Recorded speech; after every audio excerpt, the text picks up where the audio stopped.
Ladies and gentlemen, welcome to another episode of Stroke of Success podcast. Today, I have two special guests with me. One is a returning guest from last week, and another new guest today who was a big part of this channel. I'm explaining to you guys how quickly. So when I was thinking of the name for this channel, I was going crazy. My wife was helping me, my other friend was helping me, and I called Bilal, my brother-in-law, I call him Billy. I said, Billy, give me a good name, and he came up with Stroke of Success. So all credit goes to Bilal. That's an amazing name, by the way. To Bilal, to this day, consulting, I'm talking to different YouTube people. They're like, man, we love the name. So thank you, brother. Thank you so much for jumping in and giving me that name. And Saad Sayed from South Carolina? North Carolina. North Carolina. Saad, you're from North Carolina. Billy, you're from Atlanta. But originally born and raised in Miami, Florida. Miami, Florida. Good to know. From my viewers and listeners, I am born and raised in Brooklyn, New York, moved to South Florida, and now we're Orlando, Florida. So we all three of us are from the Pakistani descent, right? Saad, were you born in America? I was born in Karachi. I came here when I was like three or four. Cool. Bilal? Yep, Miami, Florida. So I was born and raised, first generation. Okay. The reason I bring that up is I'm a big believer of childhood, where you move, where you're brought up, would change your mindset. A lot of things, you view a lot of things. Guys, quickly, did you guys heard about this new thing that happened today? A new shooting happened today. Mass shooting. No, I haven't heard yet. 4 people dead. It was Sweet 16 birthday party happening in Alabama. 11 o'clock at night. 4 people dead, 15 people shot. Wow. And I don't know about y'all, it seems like this is happening more and more and more. Sure. I mean, statistics show, there's been 167 mass shootings this year so far. So, I mean, we're on pace to beat the marks from last year. So, looks like the trend line's going up. So I'm a big follower of a lot of these right-wing social media influencers, entrepreneurs. You know Patrick David, Billy, you know him too. A lot of them, they're right-wing, they're very gun savvy, gun happy. And that's one thing when I disagree with all of them, it's the gun laws, right? And I've been researching it recently. I remember this NRA, what's the gun union called? NRA. NRA. Their spokesperson was on with the Parkland people, and she's a very attractive young lady. She came on stage, and Parkland people, right? Students were arguing with her back and forth. And some of the points she made were valid. I get it. And but some of the points the other side is making are valid. So I just want to get your thoughts on it, guys. Some debate. I'm a big believer. The more you debate, the more you make your brains stronger. So, well, where do you stand typically on the gun laws? Yeah, in a nutshell, I mean, there needs to be some more gun control. I think the pushback on having more background checks, it doesn't make a lot of sense. They say it's a slippery slope because then the government can be able to track where these guns are going and then can limit it per household or per person. And then therefore it'll trickle down towards the government taking all the guns away from everybody. Mm-hmm. But I mean, often on the other side, the argument is that, well, if we let them start controlling our guns more and it kind of snowballs, well, then we won't have anything to defend ourselves against the violence in society, this typical violence from civilians, but also we won't be able to defend against a tyrannical government. Whereas, I mean, we can bring up the examples of different countries when it comes to violence and when they have more gun control laws.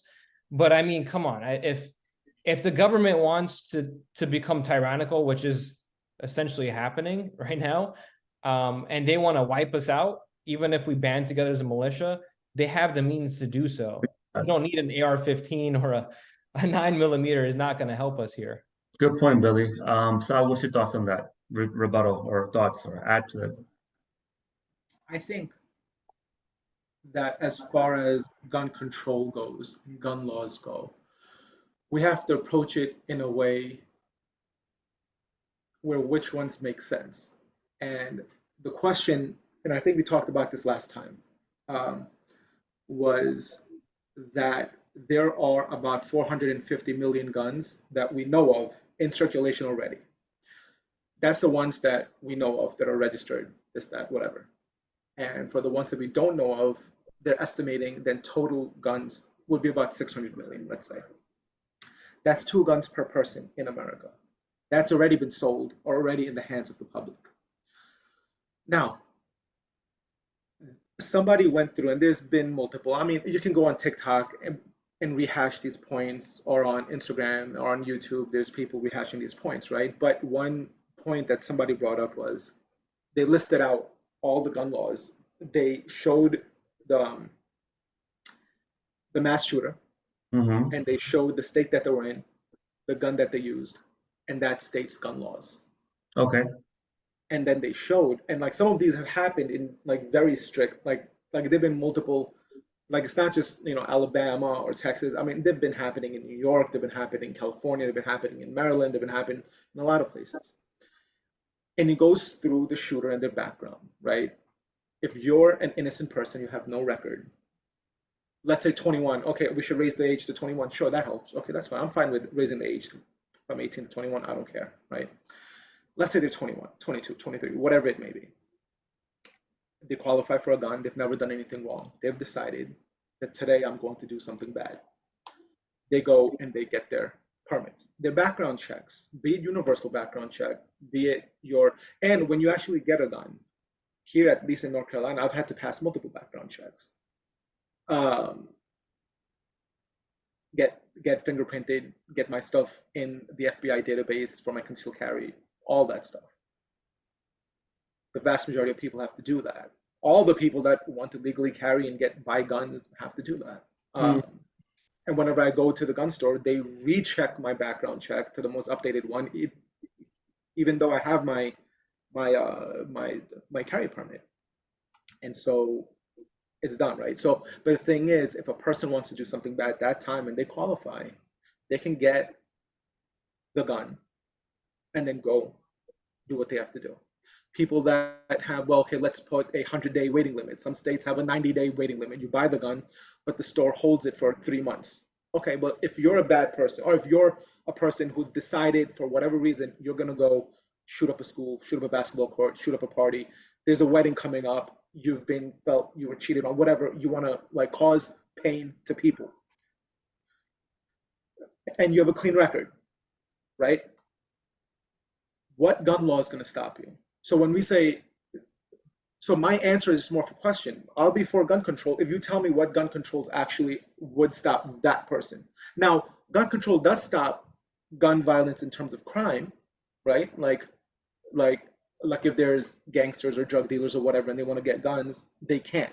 Most of those guns, like what happens in Chicago, what happens in all these places, a lot of them are guns that have been acquired on the black market or not legally, or they've gotten out of state and bought and come back. And so there's some like tightening there, it might help.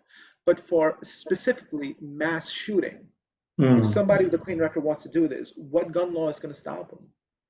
And until we can answer that, you know, that's universal across states that can help us, you know, like, what are you going to do?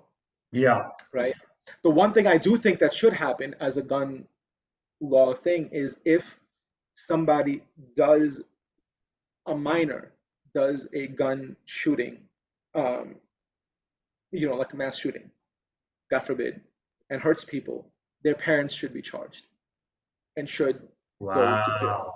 That's one thing I'm all for, because the gun was purchased by the parents and it was their job to keep it stored properly, and their kid steals it and their kid does the damage. They should be accessory to murder, right? They should absolutely. So go ahead.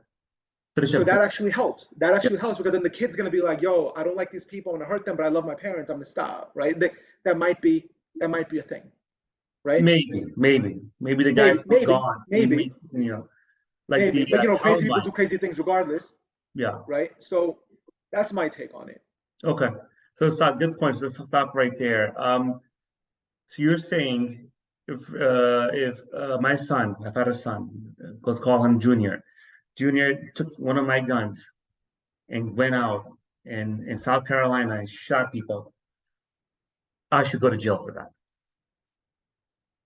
you as a parent who are a guardian of a minor and who are a purchaser and owner of that said weapon, and the parent of that said minor, of course. Homie, listen, it's up in the thing, it's locked, it's good. It's a 2, 3, 4 steps process to go in, open it, take it out. I mean, let's just say I didn't promote it. He got into it. Bilal, what do you think, man, about that? Yeah, I would align with what you were going with that, KB, is as long as you follow the protocol for safety, I mean, there would be a fine line in the court system to determine who's at ultimate fault. But I think, there's two routes we can go. We can go from the top down, or we can go from the bottom up to look at the root cause of these issues. Of course, you need to stop. Forgive me for the pun, but you need to literally stop the bleeding right now, and it's just going to continue escalating. And I think in the immediate term, putting a law against the original owner of the gun would be a first basis to start with. But I still think they'll find a way to access the guns, because there's so much in circulation. As you pointed out, Saad, there's so many unmarked weapons in the market. And if you even want to talk about the unmarked weapons that may not be efficient, but you could literally 3D print a weapon, and it may not cause a mass shooting, obviously, right? But you could still people can cause harm with it. Yeah. But the whole industry of unmarked weapons, this black market that occurs in areas like Chicago, big capital shooting areas, is obviously something going to be harder to tackle from a legislative point of view. So I'm not sure if that would immediately have an effect for majority of the. I mean, if you look at the statistics, less than 1% of gun deaths are actually from mass shootings, right? Majority actually come from suicides. But if you want to target just mass shootings, it's a mass shooting for now. Yeah. If you just want to talk. Because here's the thing, there's a difference between a mass shooting in the terms of like these randomized mass shootings and then like gang violence, right? Because like some studies will categorize it differently, some studies won't. But then one second. Most of them put them together, which is not fair to the gun people, right? So go ahead. No.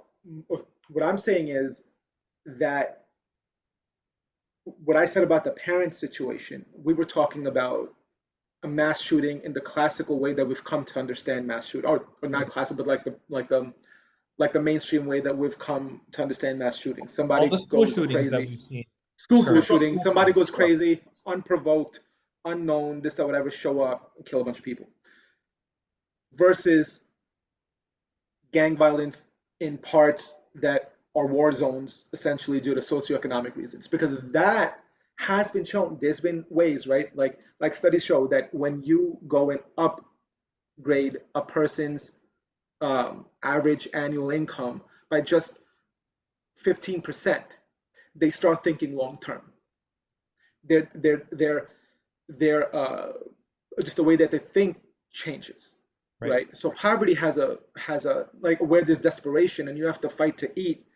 And then there's gang violence because it's just a culture. You have to belong to a gang even if you don't want to, just to be able to go outside and survive on the street. That's a whole war zone culture that like none of us really understand, right? Like, because we haven't come up from the projects. A lot of people are like, oh, I'm from the hood. No, you're not. Like, you haven't seen the hood, right? And so that's a whole different situation, right? That I think can be solved through good programs, be it good private or government programs, better education, more investment into schools, more investment into after-school care, right? More investment into businesses. When you bring businesses to a place, right, and and more education, those places change, right? So you can solve a lot of that by just good investment and good policies, which neither party does right now particularly well, right? And so I feel like that is different than some psycho who wants to, and for that, then on the other side, these mass shootings, you have to talk about the mental illness, the social media and what it's done to like these kids. Like it's wild just to watch these kids grow up right now. And then the rampant depression, right? Depression over the past 3 years has skyrocketed. Think about when they did the lockdowns, thousands of kids in New York went missing in the terms where like the schools didn't know where they were. They were already at-risk youth with like broken families, fatherless homes. They were coming to school. That was the only way to have some semblance of like where they were, and they went AWOL. Like, and then when the schools opened back up in 2022, whatever, they didn't know where these kids were. So what happened to them, right? You can't say that's not going to go trickle down into violence of some kind, right? That's not going to affect that. And so, and then you look at all the other depression of kids who don't like, yeah, like suicide's up, drug use is up, alcohol is up. So when all these things are up, obviously gun violence is going to be up. Like we act like gun violence exists in a vacuum where like nothing else exists, right? Like, yeah, let's just talk about that. Like, yeah, we talked about Saad, me and you, right, with the fatherless home, right? And there's a big study going on these days, right? I was blown away, and I showed Billy a video about that. How if having houses that have a father and not a mother, the kids are more likely to be better behaved and stay out of jail. That blew my mind. Right? I was raised by my mom, single mom raised me. Same as the number is the same as a parent, like a family with two parents, right? Like a mom and a dad. But that was insane. But regardless, right? It's like, you know, it's one of those things. It's like you have to be able to accept, regardless of whether you want gun laws or not, or you're on the right and be like, there shouldn't be any gun laws, or on the left, you should be like, oh, there should be all the gun laws. The guns shouldn't even exist. Regardless of that, you have to be able to accept. I think we can all accept that for a person to load up a magazine, walk into school, point it at a human, much less a child, and pull the trigger multiple times is not normal. Like, that's not compared to fine, like a gang violence, you can at least like logically be like, okay, this is war, right? It's like gang versus gang. They have to, it's like desperation, it's this, that's whatever. You can make, you can make an excuse. You can make a mental excuse for them. But can we admit that like shooting up a preschool is kind of crazy, right? Like that's not, there's no logic there, right? And so if that's the case, is there data, sorry to cut you off there, Saad, but is there data to showcase that these mass shooters, especially in schools, come from single parent households? Do you I don't remember off the top of my head, so I would have to look it up. That would be interesting. Yeah. I was just saying that over crime. I think he meant the gang violence. I think he meant like the urban gang violence where like police brutality and all that has like. Look, I'll take a hunch. I'm saying overall, if I got on studies and blogs, right, we should have some stats, and when we do part 3, we'll have reports and stats with us. This common sense dictates from me, if there's not a father in the house, we know the impact that's doing now. I can almost, I don't know. I mean, would it be fair to me to say, hey, how many of those kids had father or not, right? Let's go back to the bigger topic quickly. What I believe in, right? So I'm gonna give you guys my side. I believe that yes, guns are an issue, but let's say we took the guns away, right? I think there are other weapons people can use, not to do mass killings, but to kill people. Like for example, who's to say a knife or 2 knives and a student goes into school and starts running and starts stabbing people, cutting their heads off? You probably need a sword for that. They can hurt people. You can drive a car, a truck. 1 second, sorry. We'll give 1 second. You can drive a car or a truck into school, people coming out and run them over. You can make bombs. You can learn how to make bombs on YouTube, right? And all I get it, right? But what I think, what we're not talking about is the mental health thing. For me, the mental health is huge, right? We all probably have suffered a little bit of depression in our life, you know, breakups, failing a class, loss of a loved one. We all go through depression, right? Like you were telling me something earlier before we went live, you're losing weight and you got a little depressed, right? You know what I mean? Like it happens. I think the mental health issue topic is we're not looking at as much. Saad, you have something to say? Go for it. Yeah, like, you look at London, they banned guns, and then people started driving vans into like cafes, I right? do And not. then they I used to they guess. built a post to stop the vans, and then people started stabbing each other, and now they have a knife ban, right? Like, and then you look at just last week, somebody, I think it was Peru or Brazil, I forget, but like in South America, there's a guy who walked into a preschool and killed like 6 to 8 different people, four of them kids, with an axe, right? So it's like, sure, find it could be worse with a gun. Okay, yeah, I get it. But the point is, like, listen, my thing is, when I, I like specifics, because these conversations, they always are like general. Like, if you want gun laws, propose helpful policies that you think are going to exactly have like a strategy to prevent this specific, show a case, be like, look at these three shootings. If we did X policy, shootings like this in this like scenario, this policy would have helped. If you come as a lawmaker, as a Democrat, as a liberal, whatever, and you show like, listen, if we had done this, these 15 people would be alive. Or rather, like next time, like maybe you don't want to pose it like that. It's it's not nice, but like you could be like, if we do this, this thing would not happen next time. And you can show that that direct policy has a direct effect on that situation. Sure, people would vote for it. People on the right, people in the center would vote for it. Like they would be down for it, right?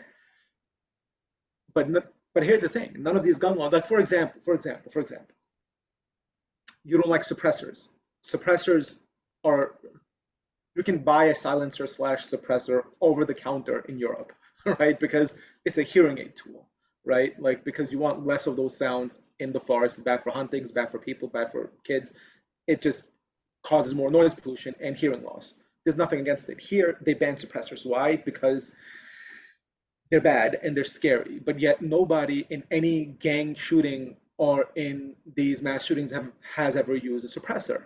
So they ban suppressors or regulate them, and then they charge you a $200 tax stamp to get them. So you can still get them, but now you have to pay the government $200 extra on top of your thing. So it's just a money making scheme.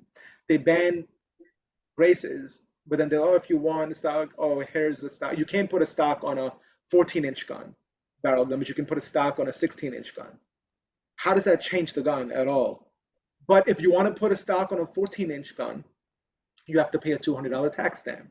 So now if you want a suppressor and on a 14-inch gun, because it makes it a little bit shorter to be able to clear doorways, because 16-inch you'll hit the doorway, gets caught up. So you like lower your barrel to 14 inches, and then you add a suppressor, that's $200. And then to add a stock, the stock that already came with, you have to pay $200. So that's $400 the government's making off of you, that the ATF's making off of you. So Yeah. most of the gun laws that you're paying your Congress people to instill is just a money making scheme, right? Like They're trying to put a financial barrier in front of your way from sure. getting these. But I mean, like you said, the suppressor, it's kind of irregardless. You're still going to be able to have the same rate of fire. Yeah. Actually, it's obsolete in that aspect to try to suppress mass shootings. Exactly. Plus, if you want full auto, you have to have one. Full auto is very difficult to come by. Full auto would require you to first be an FFL and then to register with the DoD. Spend about $6,000 getting an SOT, which then allows you to have full auto belt fed machine guns, which are also by themselves like $6,000. And so you have to go through like a 2-year whole checkup and about $10,000 to be able to get a full auto. Nobody has a full auto. All these AR-15s are like semi-auto, and most people who like don't know the difference between full auto and semi-auto, right? And so semi-auto is just normal, like a Glock, a pistol, an AR-15, and any one of these. One pull, one shot. I'm a competitor. I compete in the carry optics division of USPSA, and I compete in the rifle division of USPSA called the PCC division. There's about, for the same drills, if you go on my social media or whatever and see me do the drills, the same drills that I might have, let's say 3 targets, put 2 shots on each target from the beat, right? There's only about a half a second difference. Like, there's a drill 222, I can do that about half a second faster, 0.45 seconds. with my rifle compared to my competition handgun. So it's like, what are you talking about? When you're like, oh, like the AR-15 kills more people than handgun. Handguns kill more people than anybody. And handguns, you can shoot just as fast as a semi-auto a rifle, right? And so like how do you ban semi-auto? It's one shot, one trigger, pull to one shot. Like, are you going to make it like a lever action? And then there's guys on YouTube that can shoot like the lever action because they've just practiced faster than they do with a semi-auto, right? So like, what do you do? Yeah, that's a good point, man. Yeah, it just takes practice. And there's guys I know that show up with a revolver for the revolver division. That shoot fine. It's limited to like 8 shots, right? Sure. But they shoot just as fast or faster than a dude does with a Glock, right? I'm gonna take it to Bilal. You've been quiet there, Bilal. So what are your thoughts? I will wrap up after that. So what's your thoughts of everything Saad has said so far? Yeah, I mean, I'm not an expert, right? I'm a civilian who lives in Atlanta, Georgia, which has its own issues from gun violence, and we've been. I mean, I see mass shootings all the time on my news feed, and as just being someone who's just been watching legislators and our elected officials to try to see if they can work out something that can help suppress these mass shootings, I just don't see any progress towards any sort of action. And like Saad said, it's like we're trying to pass anything just to get agreement on both sides, but it just seems obsolete. I mean, putting a financial burden from gaining access from a suppressor, I just learned that today. It just seems so silly that we would even focus our time and effort on such a thing. So, I mean, in essence, we need to agree upon something that's widespread, that could have an effect. And I would say, and this might be a little bit more on the extreme side than the moderate position. Yeah, please. Yeah, sure. Is I think maybe there needs to be a psychiatric evaluation to the background, corresponding to the background check. And this could be done, normally, like you would visit a doctor yearly. I wouldn't even mandate this for anyone who's just going to get a gun license. I would mandate this across the nation. This could help change our mental illness problem as further than just the gun problem. But this is kind of extreme, right? I mean, what if I got a government mandate? I got to go visit a psychiatrist, or I'll get penalized or fined. It sounds like a totalitarian government. Sure. The vaccine, right? The rights, the rights. What the hell? Would your answers even be real to the therapist? And would that therapy would even be like legitimate if you know you have to go? Right. If you're a narcissistic manipulator who's really conniving, but you know what, you'll weed them out though. I mean, let's say you know, right? So Vlad, that point you made, Saad made that point last week on a podcast. It was a good point. He said, listen, let's just say we did what you said about who's going to do this test? Government. See, so now we're thinking, should get a third party, and us three can open our own company and say, hey, government, hire us. We're unbiased. Anyone who wants to go buy a gun has to come here and want to renew it. Come see me, and we can talk to people. But I mean, that was something Saad brought up last week. Like, now you tell these right-wing gun people, hey, the government has its own establishment, and you go talk to it. No, dude, that'll be rigged, right? That's what they'll say. Yeah. So I don't know, man. I think that in wrapping this up, guys, I think mental health, we all agree, is an issue, right? Look. One of the question I have for y'all, I don't know if it's true. My good friend Yasser, he's funny enough, he had a self-defense company. He goes, the last 5, 6, 7 major shooters were like transforming. What's the word? Transgendered. Yeah, they're transgendering into something else. I don't know. Is that a whole topic? Are we still early on to see what's happening with that? Are they being bullied? The Columbine, it's so funny. Like, you were young when Columbine happened. And Saad, you're like in your 30s, Saad? Columbine, man, that was a long time. I don't know. I don't remember. I remember that. I was not as young as y'all was. I was about When did age it happen? 1999, 2000. No, no, Yeah, no. like, Sorry. Okay, yeah, I was in high school. I was in high school. The first Matrix had come out already. So this was 2001, 2002, 2003. I was 20 years old. I told my I'm 41 now, so 20 years, yeah, 20 years ago.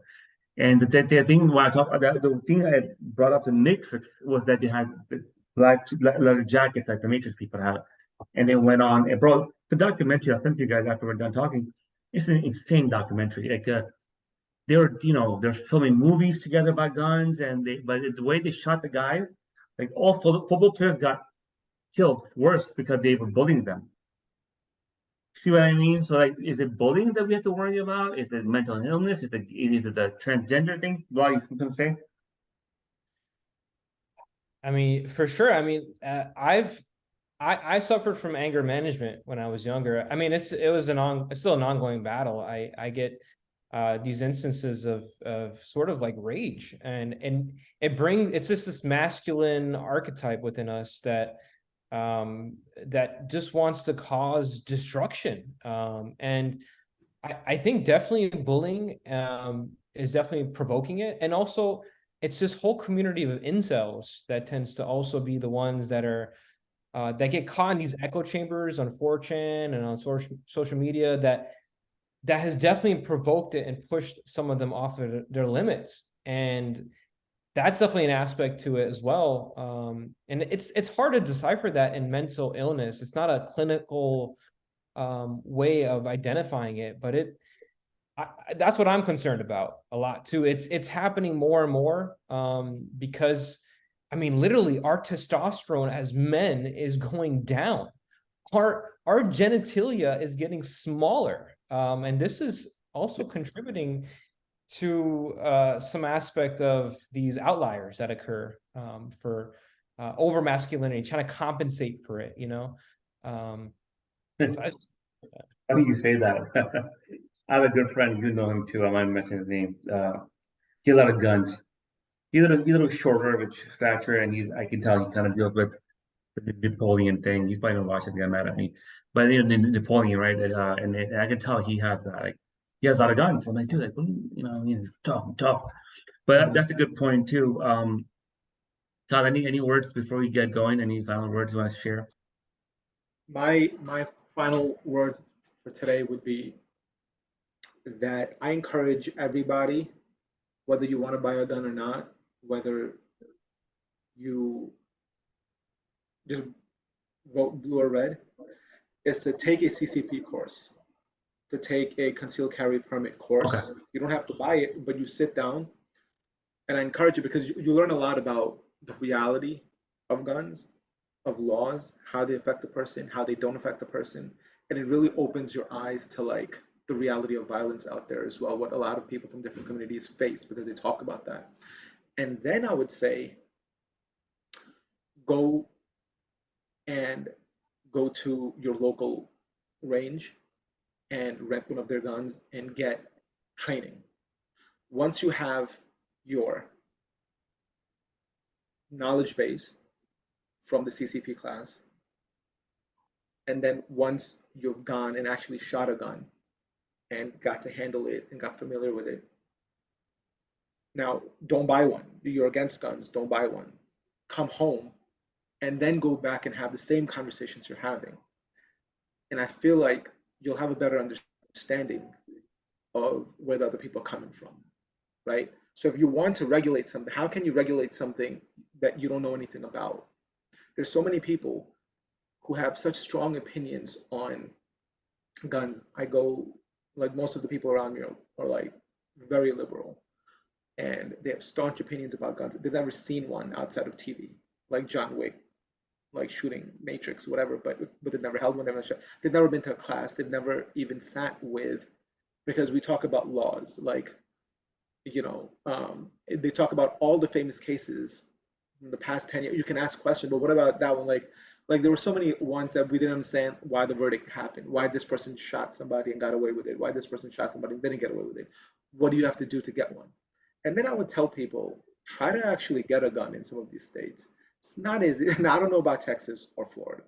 For the rest of us in the South, it's not as easy as you think. Like, and then because like go and try to get one, and then last minute back out if you don't want one. But get the experience of like, hey, let me go buy a gun and see how easy it is. You'd be surprised. It's not as easy as you think. You'd be surprised about what you learn in the 6 to 8 hour CCP class, all the information that they give you that you had no idea about. And then once you start shooting, if you take a rental and take a class, you might actually like it. That's what happened with me. You might actually get addicted. Oh, this is fantastic, right? Like, and so you might find a new hobby, or you get reinforced into like, yeah, this is really evil and I hate it and I don't like it. That's fine too, but at least now you know why you don't like it on a better scale.